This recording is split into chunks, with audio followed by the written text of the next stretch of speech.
All right, Brews and News this week. It's time to get into it, or as we like to call it this week, Brews and Canelo News, because we got a lot of Canelo talk this week. Why not? Because Canelo's always in the news, it seems like.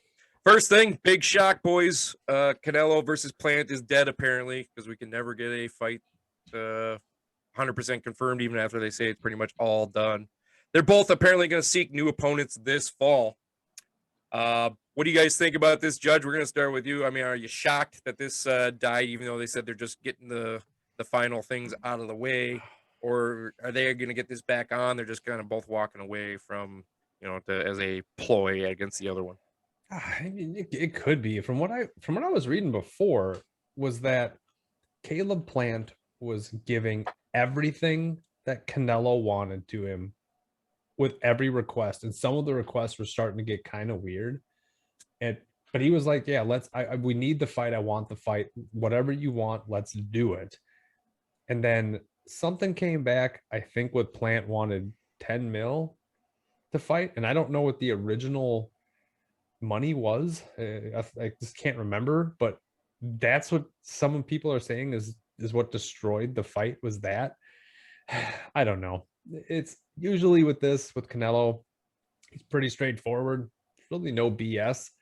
If this fight's off now, I'm probably saying it's off. I don't. I guess I'll have to do. We'll find out in the coming months what else comes back from people doing reviews of the contract and everything close to camp. But it is obviously disappointing, 100% for myself anyway. But Yeah, Filthy Rich, you feel the same way. I mean, you've said it before. Where I say, "Hey, it's confirmed," and you're like, "Yeah, just wait," because things always happen. They seem to happen, and you're right. Once again, this one is apparently dead. Is it dead, and how do you feel about it if it is? I don't know why Canelo is in this rush to unify if he claims he has no intentions on moving to 175. So that sparks a question right off the bat. Uh, because why rush this unless you're trying to be the unified champ for 2 or 3 years straight or whatever it may be. So at the same, I don't know who's at fault here. 1 minute I'm thinking Canelo's at fault because he's demanding too much money, but I think Canelo cares about that legacy. So maybe Plant is at fault. I have no idea what's going on. Plant's going to have to take some other opponents, and I don't know what's going to happen here because if Canelo wants to unify, he's going to have to hope Plant loses that strap to someone else, or if Plant is asking for too much money, maybe Plant's going to go out there and prove that he's worth the money by beating every other opponent, and we get delayed. So I don't think it's dead yet, but it's for sure on life support. Yeah, it's very disappointing. I don't know what to think. But if it is dead, like you guys think, Canelo's camp is apparently talking to Dmitry Bivol to fight on September 18th because he fights on Mexican Independence Day and Cinco de Mayo every year. That's from, I believe, Canelo's manager. It might be Bivol's manager. Bevil's It is a manager. Bivol's manager. Which might answer your question, Rich, that maybe he is in a hurry to get to 175 because if Bivol's the next guy, that's a 175 fight. Filthy Rich, what do you think about Bivol stepping in on Mexican Independence Day? I think that it's not going to be a 175 fight. It's going to be a Kovalev fight where they meet at 165.312. It's going to be a catchweight fight. Canelo hasn't had a catchweight fight in a while. And when he went to 175, it was actually a catchweight fight. So the thing with Bivol is he's a smaller guy at 175. He said he'd come down to 168 to fight Canelo, kind of like the same way Golovkin said he'd go down to 154 to fight Mayweather. So I hope they don't make this a catchweight fight. If you're going to go, I don't know who Canelo's the A side. So if Canelo says, I will fight you, Bivol, at 172.5, then Bivol has to make that weight. That's a big fight for him. So I don't know if the question is, does this fight happen? I would say yes, with the clause that it's going to be at a catch weight. But yeah, I expect that fight to be made Mexican Independence weekend, 172.5. One quick question before I turn it over to the judge here for you there. A, does Bivol hold any belts? And B, if he does that mean if they fight at catch weight, those belts are not eligible for Canelo to win? Well, I don't know about the belts, but it all depends on if the governing bodies want to put the belts up. If it's in the contract that I will, give you, because I think that's how Canelo got the 175 title from Kovalev. I could be wrong about that, but if Kovalev signs the contract and the ABCD company says yes, we will sanction this for the 175 title, then it happens. But this is why Golovkin wouldn't fight Canelo. Golovkin wanted to fight Canelo at 160, and Canelo wanted a catch weight. And Golovkin said, if you want a 160 belt, you have to fight me at 160. So I don't know. Don't budge if you don't want to budge. But if you're going to budge for the money, all is fair. But again, to answer the original question, I don't know about belts. I don't even care about belts. But yeah, I don't know if there's a belt on the line. But that's how a belt, if he does have a belt, that's how it would be up for grabs. That was just my common man question. I had no idea if that canceled the belts out, because I know you can lose a belt if you miss weight. So I didn't know if a catch weight counted on that. Judge Jimmy James, what do you think about Bivol fighting Alvarez on Mexican Independence Day? Are you going to pay for it so we can come over and watch it? Well, if there's a fight that can be made on short, well, I guess not super short notice, but short enough notice where you're talking about a catch weight and stuff like that, Bivol's probably going to be one of them that can actually get down to the weight, and probably relatively easy, because he doesn't really put on weight in between fights anyway. He's pretty steady. Like, he weighs in at 175, and then he is pretty much 175 at the time of the fight. He doesn't really do anything different like that. He is a WBA super lightweight holder, whatever belt, who knows what that is, but he has a WBA belt right now. I can't touch base on if the belt would still be on the line at a catch weight. I think it would be, I don't know if it's up to the sanctioning body or if it's up to the individual to put it up, but I'm sure it's up to the sanctioning body. If the sanctioning body will put a belt on there to get it, if it's a pay-per-view, then I'd say they probably can put it up, but maybe they wouldn't, just so that way you can keep a belt at 175. But I mean, this is interesting because Rich said earlier that Canelo said that he doesn't have any interest of going to 175, which I haven't heard that. So that's I don't know. I mean, if there's going to be a fight, Rich gets those text messages from people. He's got that inside. Hey man, he's got the inside track, and that's fine. Let's just keep up with the good info, man. But yeah, this is a fight that I would definitely like to see. I would pay for it 100%. I think Bivol is a threat. I think it would be a good fight. If this does get made, why not, right? Let's do it. Why not? All right. Well, another Canelo news, because why not? He's Canelo. Benevidez versus Uzcategui. Uzcategui. How's that better? Better? I'm drinking a lot of beer. No, it was good the first time. First time. Well, you made a motion. It's just my face. Well, yeah. Do something about that, or I'm gonna have to. That winner of that fight is apparently going to be the WBC mandatory to fight Canelo Alvarez and make a lot of money. Do you think, first off, Judge, you think Canelo's going to actually fight either one of those guys, the winner of that fight, or is he just going to say, I don't care about that belt, I'm going to move on, do my own thing? And if he does fight one of these guys, who do you want to see him fight?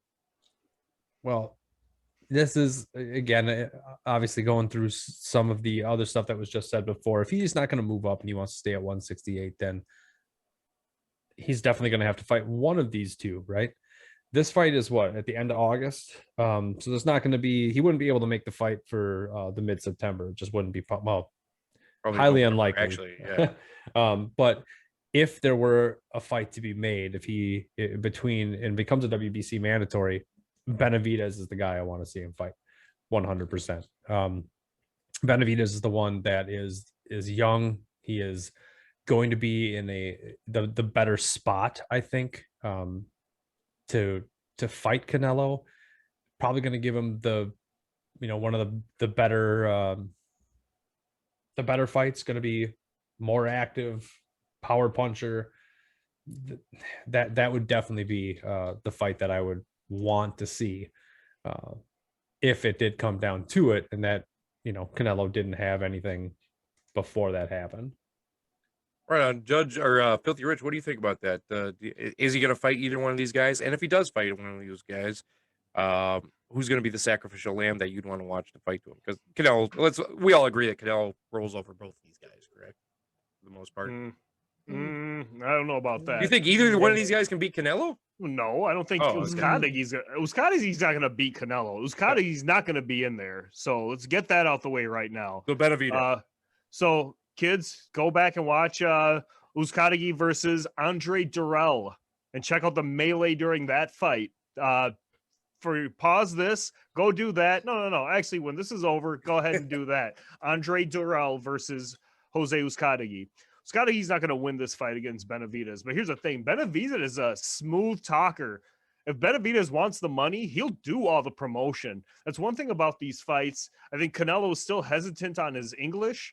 And Caleb Plant isn't really this trash talking, big mouth. But Benevidez, he's got some skills. He got some mic skills. I think he wants Canelo, and I think he has a good chance to go 12 rounds with Canelo. I don't know how to put it, but he's one of the few guys. Scrappy? I guess he's one of the few guys I think could beat him. I've been wrong before, so I've never been wrong. So yeah, I would go. I would go with Benevidez and Canelo. I think that makes a better fight than Plant and Canelo. I'll drink to that. Oh, I don't know about that. It does. It does. All right. Put up a poll, man. What fight would you like to see? I want to see him fight Beterbiev, but Benevidez and Plant, I think, are going at it too. The two of them need to duke it out, and then let Canelo get the winner. And then because if Plant is looking to add names to his resume, then Canelo can't say you're not worth the money. I don't know. James mentioned $10 million. I don't know if that's high. It probably is high. So he beats Benevidez, and I think he's going to be worth the $10 million at that point. So that's the winner between Uzcategui and Benevidez should actually fight Plant and not Canelo Alvarez. I'm on a roll here, boys. Well, where does Cullen Smith fall into that then? Does he get back into that picture then or not after that? Say that again. Where does Cullen Smith then fit into that picture then after his loss to Canelo? He can fight Uzcategui, Yildirim. I don't know. I don't know. He can't get back into it after that loss, you're saying? Or, I don't know. I really don't know. There's probably some. Maybe he can go after Anthony Durrell. I don't know. Could he fight Plant? He can fight Plant. Yeah. Plant needs someone to fight now. Yeah, that'd be a good fight. What do you think, Judge? Plant versus Smith or not? Yeah, Plant versus Smith is probably going to be a good fight. Yeah, we'll watch it at your house again. You pay for it. Be bolder. All right, that's our Be Bolder news for this week of Canelo. Moving on to some news that is not Canelo, shockingly. Terence Crawford versus Shawn Porter title fight is ordered by the WBO. Crawford actually has to get in the ring against a boxer, named boxer. I like Shawn Porter, but he's a little past his prime, I think. But he's got to fight somebody or lose his belt. Judge, we'll start with you since you're the president of the Terence Crawford fan club. Is this a good fight for Terence Crawford? Is this fight going to happen, or is he just going to be, or is it just going to fall on the deaf ears like Canelo versus Plant and just be dead? It has to happen. Crawford needs to fight. He needs to fight. He can't not get in that ring anymore. He needs to fight. And if it's against Porter, Porter's scary. Porter is one of the toughest opponents in this division that doesn't have a belt or get much credit. This is a fight that's, if anybody is wondering if Crawford has it, this is a fight that's going to prove it. All right here, in my opinion. This is his best opponent. By absolutely no means do I think these guys are over the hill or past their prime. I think these guys are in the window, and this is going to be a very good fight. I want to see it. I can't wait for it to happen. I hope that Bob Arum just shuts his mouth and he can figure out how to work with the PBC to make this happen so we can literally watch this in October. Well, you said it right there. That's the problem is Bob Arum getting in the way of this fight. But I tell you, I said a lot of things about Kell Brook when he was going to fight Terence Crawford. I gave you a lot of crap for it, but Shawn Porter is way better than Kell Brook. And you should definitely be a lot more scared about Shawn Porter if you're Terence Crawford than Kell Brook. Filthy Rich, what do you think about this fight? Is it going to happen, or is Bob Arum going to get in the way? Well, I'm not going to let you slide with that Kell Brook, because Kell Brook came down in weight, and we know that when fighters do stuff like that, they're not going to be 100%. With Shawn Porter, he is at 147. He's right where he needs to be. He's probably a bit rusty, but so is Crawford. I'm not saying this fight's expired, but I would have liked to see both of them tune up first.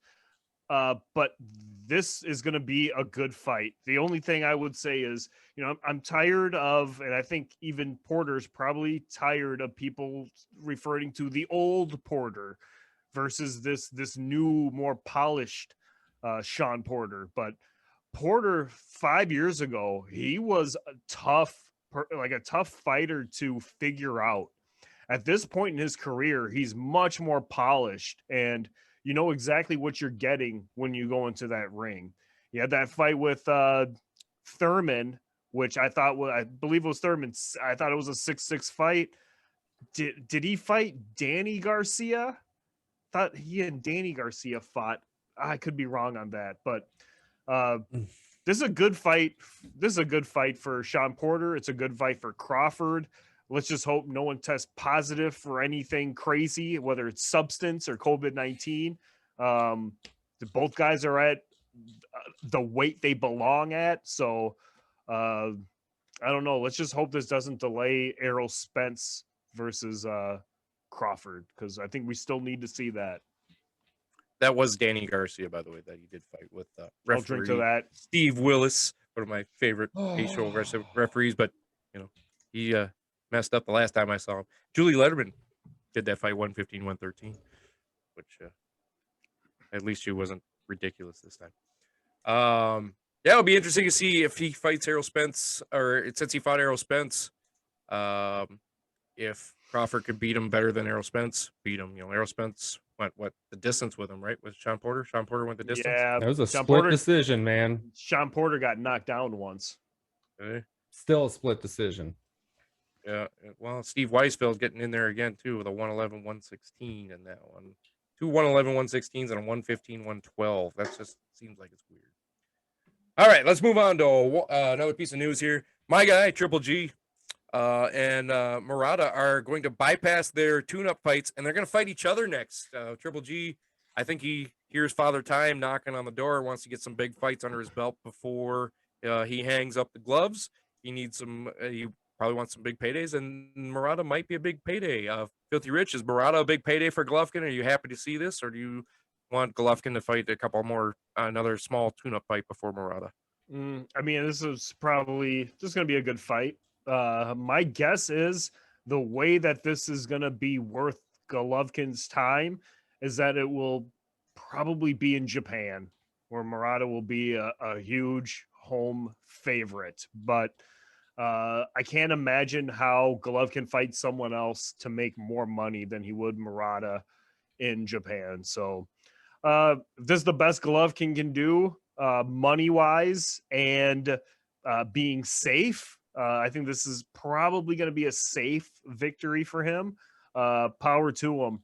And I think even with Murata, Golovkin globally is a pretty big name. Look at the Olympics right now. There's like Kazakh fighters like going the distance, and it's probably because Golovkin put a stamp on that country as we're a legit country for boxing. So yeah, I think this is going to be a good fight. Would there be a different opponent I'd rather see? Yeah, maybe, but I'm not even going to think about it right now.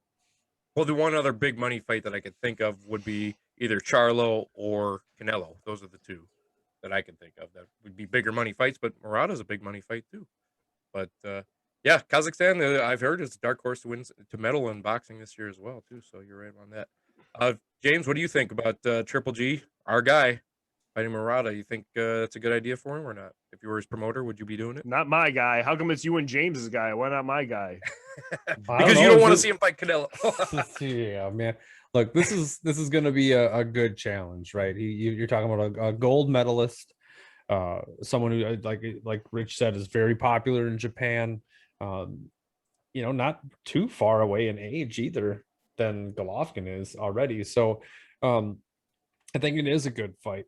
I think if it happens right now, it's scheduled for late December, like right around Christmas in Japan. If you're talking about getting a lot of hype, getting a lot of money, why not, right? Because I know Japan's probably going to go crazy for this because this is just what they do with their big stars, right?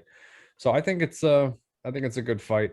It's definitely not a no-name guy that he would be going up against. So he's finally getting something in the works, which he definitely needs to do if he wants to still keep being relevant. So he's probably only got a couple more years left to actually make something happen. So I think it's a good fight. If we're talking about if there were other fights that you would want him to see, I don't know, man. Everybody says the Canelo rematch. I mean, Bubu Andrade's still out there, but he's just a horrible fighter. So maybe not. But Charlo. I mean, I would probably say, yeah, Charlo. Those would be the three that I can think of. If you want to talk about that, would be Canelo, Bubu, and Charlo. So, but yeah, I think this would be a good fight. I'm watching it. I also want to point out too that Murata has not been active for a while either. He is, fought since 2019. Yeah, he fought 2 years.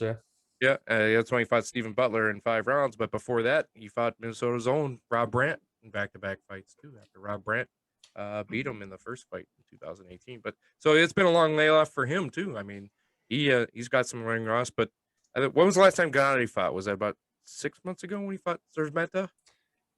I don't remember when that was. 2020, sometime in 2020. Was it 2020? I don't recall the exact date, but I think it was further in the year. It is December of 2020, so not that far. Not that far. So he's still way more active.